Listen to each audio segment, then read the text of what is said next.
Welcome back to TUI Sports. It's still raining at the Gabba. The third test between India and Australia has ended in a dramatic draw, but the rain hasn't stopped, and it was full-on entertainment and drama today. The day started with some cloud cover. Then when Australia came out to bat, it was very hot, but Indian bowlers, I think, bowled their heart out in these hot conditions.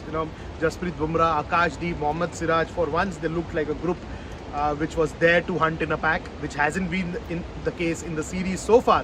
And it was an exhibition of a lot of grit and determination from the Indian bowling attack after what the batters had done towards the fag end of day 4.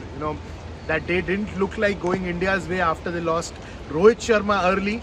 Rohit Sharma, just fishing at that delivery outside off stump, comfortable catch behind the stumps. Pat Cummins was celebrating like there's no tomorrow, and then came Ravindra Jadeja, KL Rahul. I think that was one of the finest partnerships which we have seen in the series so far.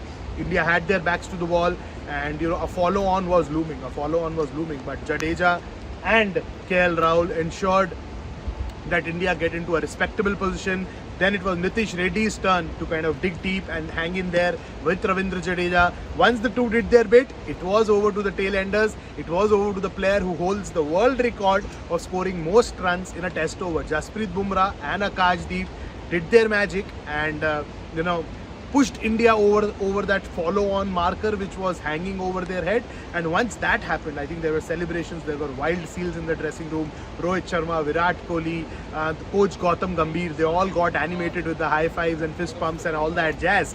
And India looked like a very different unit when they came out to the field. I think that's the chirpiest and that's the busiest I've seen them. And thanks to Jasprit Bumrah, quick wickets came again. Mohammad Siraj did his bit, Akashdeep did his bit. So there was sustained pressure from both ends, something which has been missing in the series so far. So will this trigger a change in fortunes for the Indian cricket team? For that to happen, the batters have to put their hands up. And Rohit, when he was asked about his own batting, he did say that he hasn't been ideal with the bat, and the runs just haven't come from his bat, but he's in a good mind space, he's in a good head space, and he's not too worried about his batting. He feels that the jo andar ka feeling hai wo acha hai.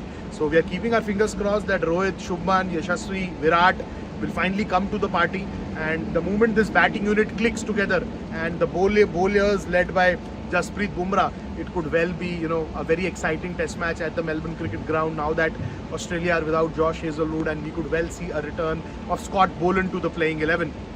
It's all to play for. At the MCG, the series is still tied 1-1. Last two tests, Melbourne and Sydney.